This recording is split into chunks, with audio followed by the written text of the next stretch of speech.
Chapter 22. This podcast will be on management control systems.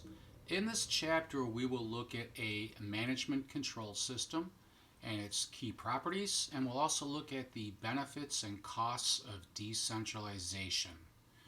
Okay, so a management control system then is a means of gathering and using information which will help to aid and coordinate the planning and control. That's the important part, the planning and control decisions throughout an organization, and it helps to guide the behaviors of its managers and other employees. Companies will design their management control system around the concept of the balanced scorecard. That's what we talked about in Chapter 19. And a well-designed management control system will use information from within the company and also from outside of the company. Management control systems consist of both formal and informal control systems. When we look at the formal control system, we're looking at stuff such as explicit rules or procedures or performance measures. It could also include incentive plans such as bonuses that will guide the behavior of managers and other employees. The formal control system then is composed of several different systems, such as the management accounting system. This is used to prepare the company's financial statements by taking into account the revenues, the income, the assets, and the liabilities.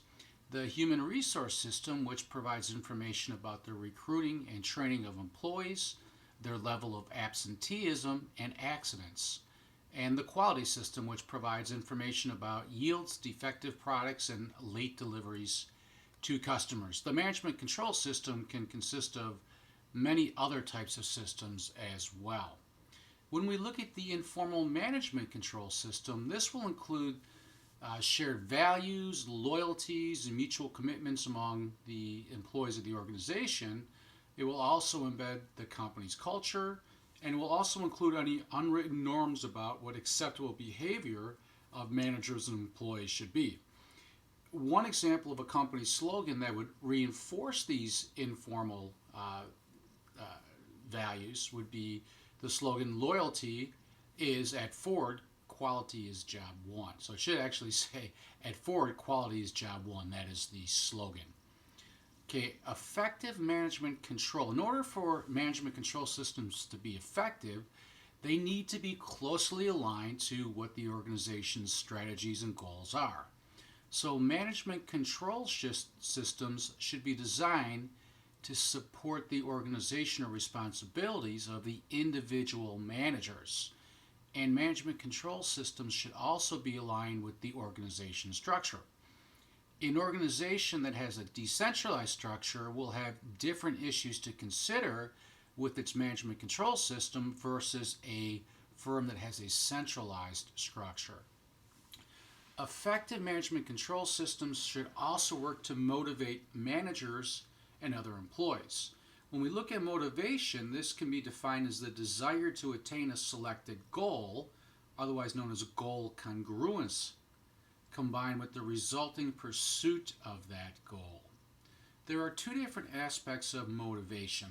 The first one is goal congruence, and this will exist when individuals and groups work towards achieving what the organization's goals are. There's one common goal that everyone's trying to achieve. That is, managers will work in their own best interest, but they'll take actions that align with the overall goals of top management.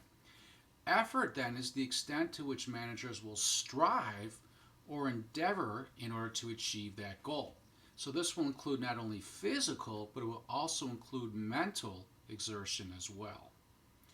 Decentralization is an organizational structure that will give managers at lower levels the freedom they need to make decisions. So this is what we call a bottom-up type of decision making, where managers at the bottom are empowered to make decisions. Autonomy is the degree of freedom to make those decisions then. So the greater the freedom, the greater the autonomy, and the greater the decentralization is for a company. A subunit can be defined as any part of an organization. So it could be a large division or a small group. We're going to be using that definition in the following slides. Some of the benefits of decentralization is that it creates greater responsiveness to the needs of a subunit's customers, suppliers, and employees. It could help to lead to gains from faster decision making by the subunit managers. It can assist management in development and learning, and it could also sharpen the focus of the subunit managers, and it helps to broaden the reach of top management. However, there are some costs of decentralization. Decentralization can lead to what we refer to as suboptimal decision making. And this will arise when a decision's benefit to one subunit is more than offset by the cost or the loss of the benefits to the organization as a whole. So if you step back and you take a look at it, you would say, well, if it benefits the organization greater than it hurts a particular part of the organization, that should be good, right? Well, maybe in the short run that's okay, but in the long run, if this type of behavior continues to happen, it's going to have other kinds of consequences to the subunits that are bearing the cost or the loss of the benefits from doing this. We would also refer to suboptimal decision making as incongruent decision making, or it could be referred to as dysfunctional decision making. Some of the problems with this is it can lead to unhealthy competition internally. We don't want the various subunits competing against each other if it's not to the benefit of our customers and to the organization. It can also result in duplication of output if it produces similar products or services. We don't need to have similar products or services produced by different areas of the organization if, in fact, it makes more sense to centralize that. And then it also results in duplication of activities. So each separate subunit is going to need their own purchasing department, their own CFO, and so on. However, if we can put that into a shared services center, this can help to lead to about a 30 to 40% overall reduction in the company's costs. So comparing the benefits to the costs then, top managers must compare the benefits and costs of decentralization. They often need to do this on a function-to-function basis when they choose an organizational structure. So should the company be centralized or decentralized? Companies report that the decisions made most frequently at the decentralized level are those where decisions are related to product mix and advertising. Where does it make more sense to go ahead and centralize decision making? Well, that tends to be when we're looking at long-term financing, we're looking at the capital structure of a company, and also when we're looking at income tax strategies. Because by centralizing this function, it will allow an organization to optimize across all subunits by offsetting income in one unit with losses of the other. That helps the overall income tax owed to be minimized by the company when we look at it on a company-wide centralized basis. Multinational firms then are companies that will operate in multiple countries. They tend to be decentralized because if we centralize the control of the subunits around the world, that would be almost impossible to do.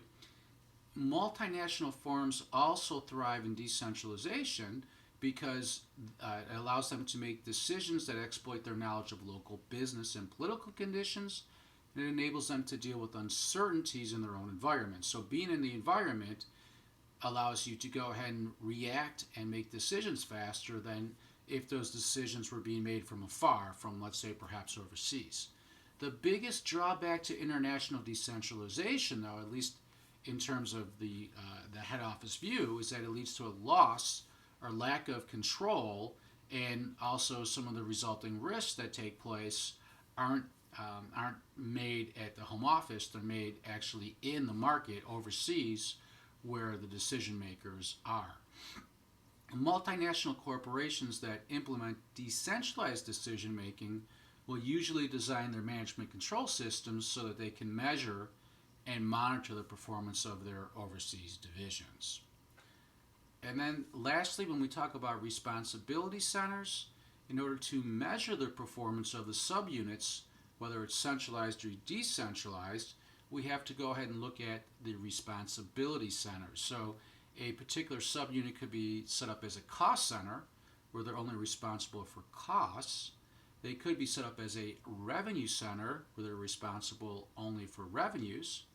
If they're set up as a profit center, they're responsible for both the cost and the revenues. And then lastly, the all-encompassing investment center would be responsible for their costs, revenues, and any investments that are made. One final point about responsibility centers is that they can be used in either a centralized or a decentralized organization. There's no hard and fast rules that says that a cost center can only be used in a centralized organization and that a profit center can only be used in a decentralized organization. Okay, that will go ahead and end the podcast on the chapter.